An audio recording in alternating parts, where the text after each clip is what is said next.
کہا ہے کہ اللہ تعالیٰ نے اپنی تسبیح کے ساتھ حمد بیان کرنے کا بھی حکم دیا ہے، تو اس کا کیا مطلب ہے؟ قرآن مجید میں کئی جگہ پر اللہ رب العزت کا یہ حکم موجود ہے، جیسا کہ سورہ الفرقان میں ہے، وَتَوَکَّلْ عَلَى الْحَيِّ الَّذِي لَا يَمُوتُ وَسَبِّحْ بِحَمْدِهِ وَكَفَىٰ بِهِ بِذُنُوبِ عِبَادِهِ خَبِيرًا۔ تو اس میں اللہ تعالیٰ نے اپنی حمد کے ساتھ تسبیح بیان کرنے کا حکم دیا ہے۔ تو تسبیح سے مراد یہ ہے کہ اللہ رب العزت کے لیے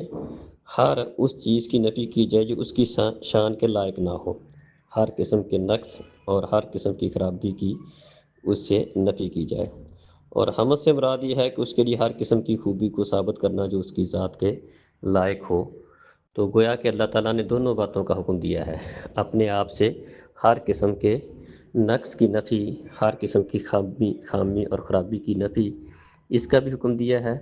اور اپنی تعریف کا، اپنی پاکی بیان کرنے کا، اور اپنے لیے خوبیوں کو بیان کرنے کا جو اس کی ذات کے لائق ہیں، اس کا بھی حکم دیا ہے۔ دونوں باتوں کا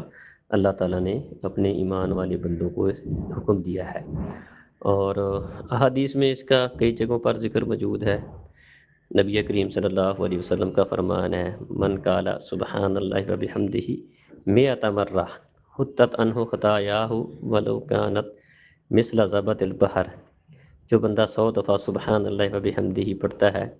اللہ تعالیٰ اس کے گناہ معاف کر دیتا ہے، اگرچہ وہ سمندر کی جا کے برابر کیوں نہ ہوں۔ تو اس میں دونوں باتوں کا حکم ہے، سبحان اللہ و بحمدہ، دونوں باتیں۔ اسی طرح نبی کریم صلی اللہ علیہ وسلم کا فرمان ہے، کلمتان حبیبتان الی الرحمن ثقیلتان فی المیزان سبحان اللہ و بحمدہ سبحان اللہ العظیم۔ تو اس میں بھی دونوں باتیں ہیں، دو باتیں اللہ کو بڑی پیاری ہیں، کلمے بڑے ہلکے ہیں زبان پر لیکن عمل میں بڑے وزنی ہیں، اور وہ دو کلمے یہی ہیں، سبحان اللہ و بحمدہ سبحان اللہ العظیم، کہ اس میں اللہ کی پاکی کا بھی ذکر ہے اور اللہ تعالیٰ کی تعریف کا بھی ذکر ہے۔ تو گویا کہ اللہ تعالیٰ اپنے آپ سے ہر قسم کے